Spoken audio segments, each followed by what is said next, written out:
The void outside the viewport was endless, a black sea dotted with pinpricks of distant stars.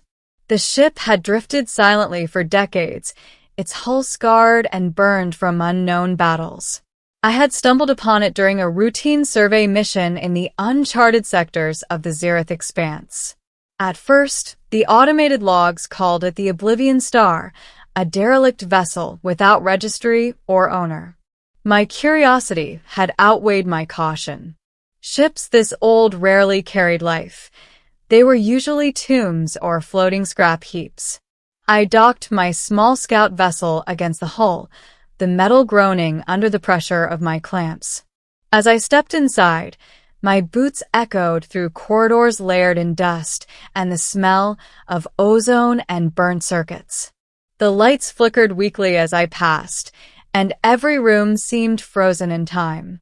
Personal effects were scattered haphazardly, food packs half-decayed, strange devices whose functions I could not identify, and uniforms that had turned to grayish husks. It was empty, or so I thought. I explored the bridge last. The captain's chair lay toppled, the holographic console dim and lifeless.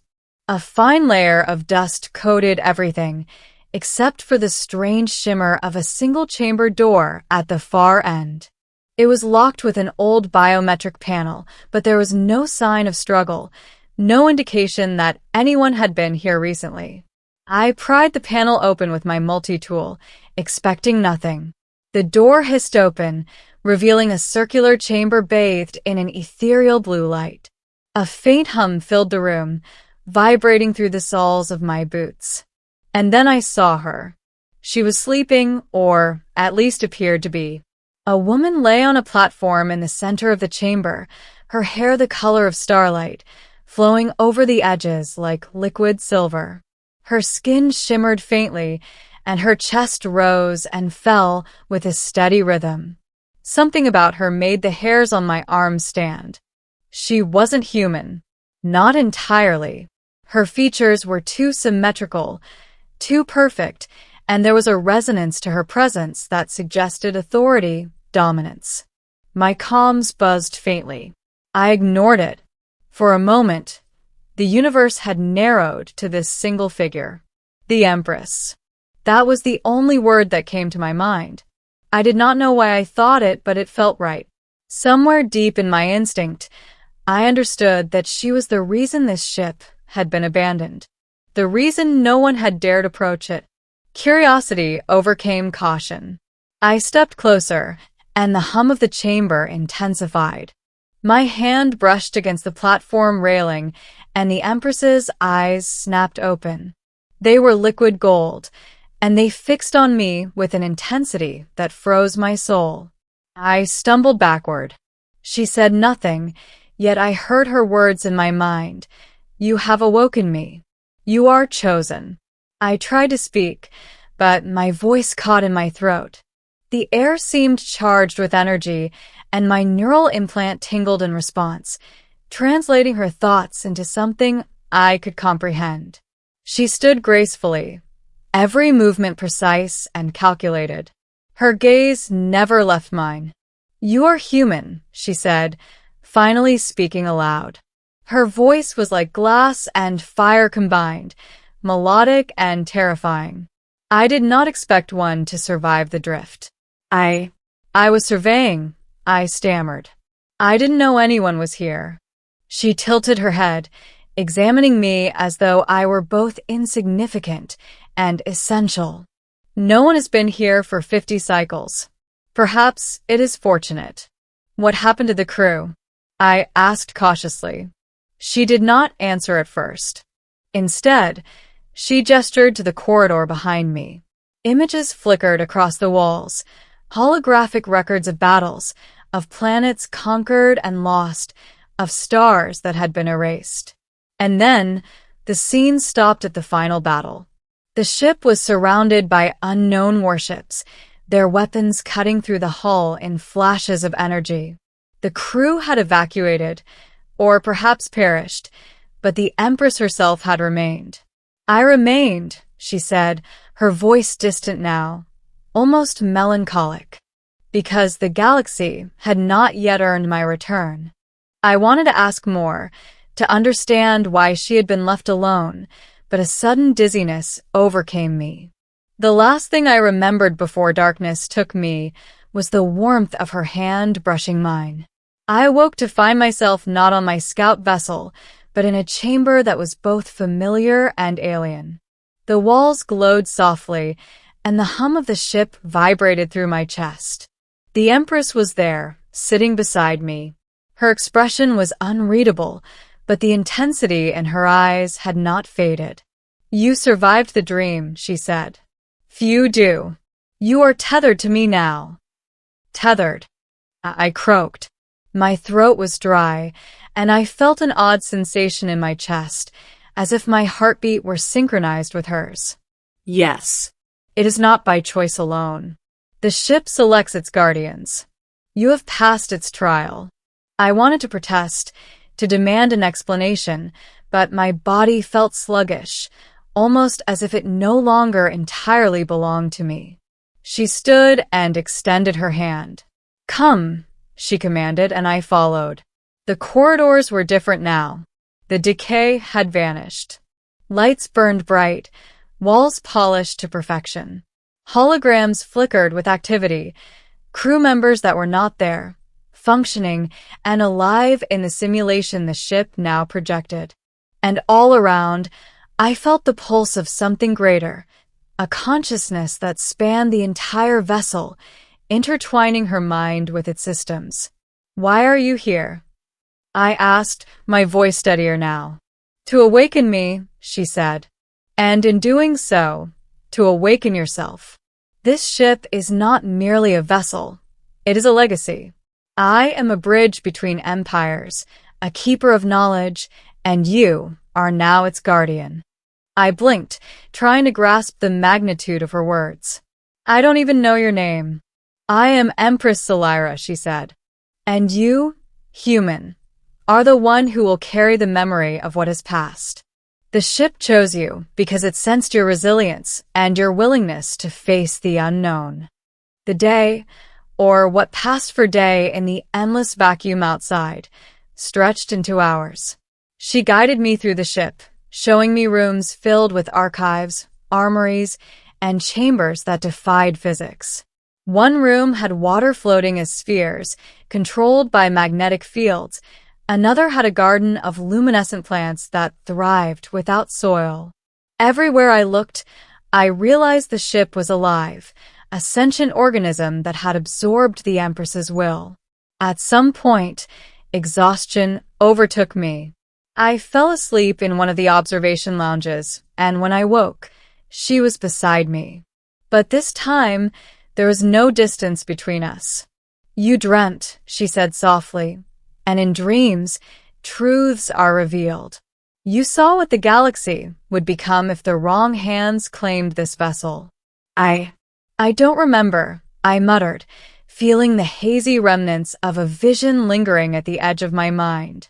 "Good," she said, smiling faintly. "Some truths are too heavy for mortals. But the bond remains. You are with me now, willingly or not. And soon, you will understand your place." The realization hit me slowly. I was no longer an explorer. I was part of something far larger. The Empress's consciousness wove through me, her thoughts brushing against my own. I could feel her memories, battles fought, alliances forged and broken, the weight of civilizations in her mind. It was overwhelming, but there was no fear, only clarity. Days passed, or perhaps years. Time was meaningless aboard the Oblivion Star. I learned to navigate its systems, to speak with the echoes of its crew, to anticipate the needs of its Empress. And yet, despite all this knowledge, a question lingered at the edge of my mind. Why me? "You asked why," Celira said one evening, her form glowing faintly in the observation chamber. "Because even in solitude, I sensed your heart. Courage without recklessness. Curiosity without malice. a human quality I have long sought in the galaxy. I swallowed hard, understanding that the bond between us was more than physical or mental, it was existential. The ship had awakened me, but in doing so, it had awakened something in her as well. And together, we were no longer merely human and alien. We were a force that could reshape the course of entire star systems. And then, as if sensing my thoughts, she smiled. Sleep now. When you awaken next, you will see the galaxy not as it is, but as it could be. I closed my eyes, the hum of the ship lulling me into a dreamless state. When I woke again, I was no longer merely a passenger. The Empress was there, as always, and I understood finally what it meant to be chosen. The Oblivion Star had been abandoned to the stars, but it was never truly empty. It had waited, for someone like me, for a human who could bridge the past and the future. And now, as the stars streaked past the viewport and the ship pulsed with life, I realized the truth that had eluded me until that moment. I was awake, and so was the Empress. Together, we would awaken the galaxy. The emptiness of the ship was gone. The void had been filled with purpose. And I knew, with a certainty that settled deep in my bones, that nothing would ever be the same again. Weeks, or perhaps months, passed in the quiet expanse of the Oblivion Star. The bond between Celira and me had deepened beyond comprehension. I could feel her thoughts before she spoke, her intentions before she acted, and yet, somehow, the warmth of her presence remained profoundly alien. She was not just a ruler or an empress. She was a living bridge between worlds, a consciousness that had endured eons and countless wars. One day, as I monitored the ship's trajectory toward the nearest inhabited system, she approached me in the observation chamber. The stars reflected in her golden eyes, and for the first time, I sensed hesitation in her movements. "You have learned well," she said softly. "But there comes a moment for every guardian when the ship's power must be shared with the galaxy, or it risks becoming a weapon of stagnation rather than a force of renewal." I nodded, understanding at last. My role was not merely to survive beside her, it was to help her awaken the universe. Together, we could prevent the empires of men and aliens alike from repeating mistakes that had left countless worlds in ruin. The Oblivion Star shifted in response, its hum deepening, almost like a sigh of approval.